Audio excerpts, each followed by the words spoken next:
What is the direct selling? Product manufacturing ಆಗುತ್ತೆ. So ಅಲ್ಲಿಂದ ಕಸ್ಟಮರಿಗೆ ಬರಬೇಕು. ಅದಕ್ಕೆ 2 ವೇ ಇದೆ. ಒಂದು ಏನು ಸ್ಟೇಟ್ ಡಿಸ್ಟ್ರಿಬ್ಯೂಷನ್ ಅಂತ ಇರುತ್ತೆ, SS ಅಂತ ಬರ್ತಾರೆ, ಹೋಲ್ಸೇಲರ್ ಬರ್ತಾರೆ, ಡೀಲರ್ ಬರ್ತಾರೆ, ಓಕೆನಾ. ಇದೆಲ್ಲ ಆದಮೇಲೆ ರೀಟೇಲರ್ ಅಂತ ಬರ್ತಾರೆ. ರೀಟೇಲರ್ ಹತ್ರ ಹೋಗಿ ಒಬ್ಬ ಕಸ್ಟಮರ್ ಬೈ ಮಾಡ್ತಾ ಇದ್ದಾರೆ. ಇದು ಟ್ರೆಡಿಷನಲ್ ವೇ, ಓಕೆನಾ. ಸೊ ಡೈರೆಕ್ಟ್ ಸೆಲ್ಲಿಂಗ್ ಅಂತ ಹೇಳಿದ್ರೆ ಪ್ರಾಡಕ್ಟ್ ಮ್ಯಾನುಫ್ಯಾಕ್ಚರಿಂಗ್ ಆಗುತ್ತೆ. ಇಲ್ಲಿ ಗೋಪಾಲ್ ಸರ್ ಅಂತ ಹೇಳಿ ಒಬ್ಬರು ಡಿಸ್ಟ್ರಿಬ್ಯೂಟರ್ ಬರ್ತಾರೆ, ಇವರಿಂದ ನೇರವಾಗಿ ಕಸ್ಟಮರಿಗೆ ಹೋಗುತ್ತೆ, ಓಕೆನಾ ಸರ್. ಇದು B2C ಅಗ್ರಿಮೆಂಟಲ್ಲಿ ನಡೆಯುತ್ತೆ, ಇದು B2B ಅಗ್ರಿಮೆಂಟಲ್ಲಿ ನಡೆಯುತ್ತೆ. ಇಲ್ಲಿ ಡಿಸ್ಟ್ರಿಬ್ಯೂಷನ್ನು ಏನಾದರೂ ತೊಗೊಬೇಕು ಅಂದರೆ ಲಕ್ಷಗಟ್ಟಲೆ ಬಂಡವಾಳ ಹಾಕಬೇಕು. ಇಲ್ಲಿ ಹಾಗಿಲ್ಲ. ಸೊ ನಾವು ಕಡಿಮೆ ಇನ್ವೆಸ್ಟ್ಮೆಂಟಲ್ಲಿ, ಲೋ ಇನ್ವೆಸ್ಟ್ಮೆಂಟಲ್ಲಿ ಇವ್ರಿಗೆ ಅಷ್ಟಿಗೂ ಕೊಡೋಂಥ ಪ್ರಾಫಿಟ್ನ ಇಲ್ಲೊಬ್ಬ ಡಿಸ್ಟ್ರಿಬ್ಯೂಟ್ರಿಗೆ ಕಂಪ್ನಿ ಕೊಡುತ್ತೆ. ಇಲ್ಲಿ ನಮ್ಮ ಹೆಸರಲ್ಲಿ ಏನೂ ಬಿಲ್ ಆಗಲ್ಲ, ಯಾಕಂದ್ರೆ ನಮ್ಮದು B2B ಅಲ್ವೇ ಅಲ್ಲ. ನಾವು ರೆಫರಲ್ ಮಾಡೋಕ್ಕಿರೋದಷ್ಟೇ. ಕಸ್ಟಮರಿಗೆ ನೇರವಾಗಿ ಇಲ್ಲಿ ಬಿಲ್ ಆಗೋದ್ರಿಂದ ನಮ್ದು ಯಾವುದೂ ಟೆನ್ಷನ್ ಇಲ್ಲ, ಓಕೆನಾ ಸರ್. ಸರ್ ಕಂಪ್ನಿ ಬಗ್ಗೆ ಹೇಳಿ ಅಂದರೆ ಕಂಪ್ನಿ ಹೆಸರು ನೆಟ್ಸರ್ಫ್ ಅಂತ ಹೇಳಿ, ಓಕೆನಾ. ಸೊ ಕಂಪ್ನಿ ಸ್ಥಾಪನೆ ಆಗಿದ್ದು 2000 ಮೇಲಿ. ಮಹಾರಾಷ್ಟ್ರ ಪುಣೆಯಲ್ಲಿ ಆಲ್ ಓವರ್ ಇಂಡಿಯಾಕ್ಕೆ ಹೆಡ್ ಆಫೀಸ್ ಇದೆ. ಸಂಜಯ್ ಮಾಲ್ಪಾನಿ ಮತ್ತು ಸುಜಿತ್ ಜೈನ್ ಅಂತ ಹೇಳಿ ಇಬ್ಬರು MDಗಳು ಇದ್ದಾರೆ. ಇಬ್ಬರು ಕೂಡ ಒಂದು ವೆಲ್ ಬ್ಯಾಕ್ಗ್ರೌಂಡ್ ಇರೋಂಥ ವ್ಯಕ್ತಿಗಳು. ಸಂಜಯ್ ಮಾಲ್ಪಾನಿ ಬಿಲೋರ್ ಮೊಮ್ಮಗ, ಸುಜಿತ್ ಜೈನ್ SK ಜೈನ್ ಅವ್ರ ಮಗ. ಸೊ ಈ ಥರ ಬ್ಯಾಕ್ಗ್ರೌಂಡ್ ಇರೋಂಥ ವ್ಯಕ್ತಿಗಳು. ಸರ್ ಈ ಕಂಪ್ನಿ ಒಂದು ಯೋಚನೆ ಮಾಡುತ್ತೆ, ಜನಕ್ಕೆ ಕ್ವಾಲಿಟಿ ಪ್ರಾಡಕ್ಟ್ ಕೊಡಬೇಕು, ಜನನೇ ನಮ್ಮನ್ನು ಪ್ರಮೋಷನ್ ಮಾಡಬೇಕು, ಅಂದರೆ ಜನಗಳಿಂದನೇ ಮಾರ್ಕೆಟ್ ಮಾಡಿಸ್ಬೇಕು ಅಂದರೆ ಸೊ ನಮ್ಮ ಪ್ರಾಡಕ್ಟ್ ಕ್ವಾಲಿಟಿ ಇರಬೇಕು. ಕ್ವಾಲಿಟಿ ಇರಬೇಕಂದ್ರೆ ಓನ್ R&D ಇರಬೇಕು, ಓಕೆನಾ. ಓನ್ ರಿಸರ್ಚ್ ಆ್ಯಂಡ್ ಟೀಮ್ ಇರಬೇಕು. ಸೊ ಓನ್ ಮ್ಯಾನುಫ್ಯಾಕ್ಚರಿಂಗ್ ಇರಬೇಕು. ಇದನ್ನೆಲ್ಲ ಸಾವಿರಾರು ಕೋಟಿ ಇನ್ವೆಸ್ಟ್ ಮಾಡಿ ಕಂಪ್ನಿ ಸ್ಟಾರ್ಟಪ್ ಮಾಡುತ್ತೆ. ಸೊ ಇವರಿಗೆ ಯಾವ್ಯಾವ segment? Health care, agriculture, home care, cosmetics, so ಮತ್ತು ಪರ್ಸನಲ್ ಕೇರು. ಟೋಟಲ್ 5 ಸೆಗ್ಮೆಂಟಲ್ಲಿ ಈಗ 140+ ಪ್ರಾಡಕ್ಟ್ಗಳು ಇದ್ದಾವೆ ಸರ್. ಎಲ್ಲ ಸೆಗ್ಮೆಂಟಲ್ಲಿರೋಂಥ ಪ್ರಾಡಕ್ಟು ವರ್ಲ್ಡ್ ಕ್ಲಾಸ್ ಪ್ರಾಡಕ್ಟು. ಈ ಪ್ರಾಡಕ್ಟಿಗೆ ಕಂಪೇರ್ ಮಾಡೋಕ್ಕೆ ಆಚೆ ಪ್ರಾಡಕ್ಟ್ ಸಿಗೋಲ್ಲ, ಅಷ್ಟು ಕ್ವಾಲಿಟಿ ಪ್ರಾಡಕ್ಟ್ ಇದೆ ಸರ್. ಇಲ್ಲಿ ಬಿಸ್ನೆಸ್ ವಿಚಾರಕ್ಕೆ ಬಂದರೆ, ಒಂದು ಬಿಸ್ನೆಸ್ ಸಕ್ಸಸ್ಫುಲ್ ಆಗಬೇಕು ಮಾರ್ಕೆಟಲ್ಲಿ ಅಂದರೆ ಗ್ರಾಹಕ ತುಂಬ ಇಂಪಾರ್ಟೆಂಟು.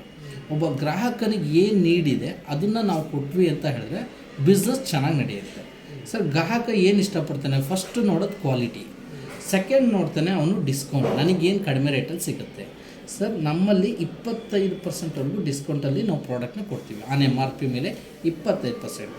ಜೊತೆಗೆ ಕಸ್ಟಮರ್ಗೆ GST ಬಿಲ್ ಕೊಡ್ತೀವಿ, ಜೊತೆಗೆ ಆನ್ಲೈನ್ ಸರ್ವಿಸ್ ಕೂಡ ಕೊಡ್ತೀವಿ, ಜೊತೆಗೆ ಆಫರ್ ಕೂಡ ಇದೆ. ಏನು?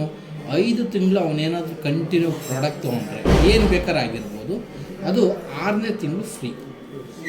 ಎಕ್ಸಾಂಪಲ್ ಅವ್ನು 1,000 ತೊಗೊಂಡ್ರು ಫ್ರೀ, 10,000 ತೊಗೊಂಡ್ರು ಫ್ರೀ. ಕಂಟಿನ್ಯೂ ತೊಗೊಳ್ಬೇಕಷ್ಟೇ, ಮಂತ್ಲಿ ತೊಗೊಂಡಿರ್ಬೇಕು, ಓಕೆನಾ. ಇಷ್ಟು ಕನ್ಸ್ಯೂಮರಿಗೆ ಕೊಡೋಂಥ benefit sir. Sir retailer distributor ಆಗಬೇಕು ಅಂದರೆ ನಮ್ಮಲ್ಲಿ ಏನು ಸಿಂಪಲ್ ಕಂಪ್ನಿ ಹೇಳುತ್ತೆ, ಆಚೆ ಕಡೆ ರಿಟೇಲ್ ಬಿಸ್ನೆಸ್ ಮಾಡೋಕ್ಕೆ ಲಕ್ಷಗಟ್ಟಲೆ ಬಂಡವಾಳ ಹಾಕಬೇಕು, ಶಾಪ್ ಮಾಡಬೇಕು. ಸೊ ತುಂಬ ಕಂಡೀಷನ್ಗಳಿದ್ದಾವೆ. ನಮ್ಮಲ್ಲಿ just Aadhaar card, PAN card, bank details ಈ 3 ಕೊಟ್ಕೊಂಡು ಡಿಸ್ಟ್ರಿಬ್ಯೂಟ್ರ್ ಆಗ್ಬೋದು. ಸೊ ಸ್ಟಾರ್ಟಪ್ ಮಾಡಬೇಕಂದ್ರೆ ಒಂದು 12,000ದಿಂದ ಸ್ಟಾರ್ಟ್ ಮಾಡ್ಬೋದು, ಇಲ್ಲ 55,000ದಿಂದ ಸ್ಟಾರ್ಟಪ್ ಮಾಡ್ಬೋದು. 12,000 ಮಾಡಿಕೊಂಡ್ರೆ 16,000 ರೂಪಾಯಿ ಪ್ರಾಡಕ್ಟ್ ಸಿಗುತ್ತೆ ಸರ್. ಯಾವ್ದು ಬೇಕಾದ್ರೂ ತೊಗೊಬೋದು ಈ 5 ಸೆಗ್ಮೆಂಟಲ್ಲಿ, ಓಕೆನಾ. ಸೊ ಈ 55,000ಕ್ಕೆ 74,000 ರೂಪಾಯಿ ಪ್ರಾಡಕ್ಟು, 74,000 ರೂಪಾಯಿ ಪ್ರಾಡಕ್ಟ್ ಸಿಗುತ್ತೆ. ಇದು ಕೂಡ ಯಾವ ಸೆಗ್ಮೆಂಟ್ ಬೇಕಾದ್ರೆ ಆಯ್ಕೆ ಮಾಡ್ಕೋಬೋದು, ಅವ್ರ ಚಾಯ್ಸ್, ಓಕೆ. ಸೊ ಇಲ್ಲಿ ಪ್ಲಸ್ ಏನಪ್ಪ ಅಂದರೆ ಕಂಪ್ನಿದು ಒಂದು PDS ಲೆವೆಲ್ ಅಂತ ಇದೆ. ಸೊ ಪ್ರೈಮ್ ಡೈರೆಕ್ಟ್ ಸೆಲ್ಲರ್ ಅಂತ. ಸೊ ಆ ಲೆವೆಲ್ ಕೂಡ ಕಂಪ್ಲೀಟ್ ಆಗುತ್ತೆ. ಜೊತೆಗೆ ಕಂಪ್ನಿದು ಈ ಪ್ರೈಮ್ ಡೈರೆಕ್ಟ್ ಸೆಲ್ಲರ್ ಆಗೋದ್ರಿಂದ ಅವನಿಗೆ ನೆಕ್ಸ್ಟ್ ಬೆನಿಫಿಟ್ಗಳು ತುಂಬ ಇದೆ, ಓಕೆನಾ. ಸೊ ಹಾಗಾಗಿ ಇದನ್ನು ಮಾಡ್ಕೊಳೋದು ಒಳ್ಳೆಯದು, ಓಕೆ ಸರ್. ಇದ್ರ ಜೊತೆಗೆ ಕಂಪ್ನಿ 2 ಥರ ಪೇಮೆಂಟ್ ಡಿಸ್ಟ್ರಿಬ್ಯೂಷನ್ ಮಾಡುತ್ತೆ. ಒಂದೇನಪ್ಪ ಅಂತ ಹೇಳಿದ್ರೆ ಫಸ್ಟ್ ಇನ್ಕಮ್ಮು, ಒಬ್ಬ ಡಿಸ್ಟ್ರಿಬ್ಯೂಟ್ರು ಏನೋ ವ್ಯಕ್ತಿ ಬರ್ತಾನೆ, ನೇರವಾಗಿ ಗ್ರಾಹಕರಿಗೆ ಕೊಡ್ತೀನಿ, ನನ್ನ ಶಾಪ್ ಇದೆ, ನನಗೆ ಜನ ಇದ್ದಾರೆ, ಕಸ್ಟಮರಿಗೆ ನಾನು ಡೈರೆಕ್ಟಾಗಿ ಕೊಡ್ತೀನಿ ಅಂತ ಹೇಳಿದ್ರೆ ಅವನು ಪ್ರಾಡಕ್ಟ್ನ ಬಿಲ್ ಮಾಡಿಕೊಂಡು ಕಸ್ಟಮರಿಗೆ ಕೊಡ್ಬೋದು, ಇಲ್ಲ ಕಸ್ಟಮರಿಗೆ ಬಿಲ್ ಮಾಡಿಸ್ಬೋದು, ಆಪ್ಷನ್ ಇರುತ್ತೆ ಅವನಿಗೆ. ಇದನ್ನು ಮಾಡೋದ್ರಿಂದ ಅವ್ನು ಮಾಡೋ ಟರ್ನೋವರ್ ಮೇಲೆ, ಎಕ್ಸಾಂಪಲ್ 1 ಲಕ್ಷ ಟರ್ನೋವರ್ ಮಾಡ್ತಾನೆ ಅಂತ ಹೇಳಿದ್ರೆ 1 ಲಕ್ಷಕ್ಕೆ ಡೈರೆಕ್ಟಾಗಿ 10ರಿಂದ 15%ವರೆಗೂ ಕಮಿಷನ್ ಹೋಗುತ್ತೆ, ಡೈರೆಕ್ಟ್ ಅಕೌಂಟಿಗೆ ಹೋಗುತ್ತೆ.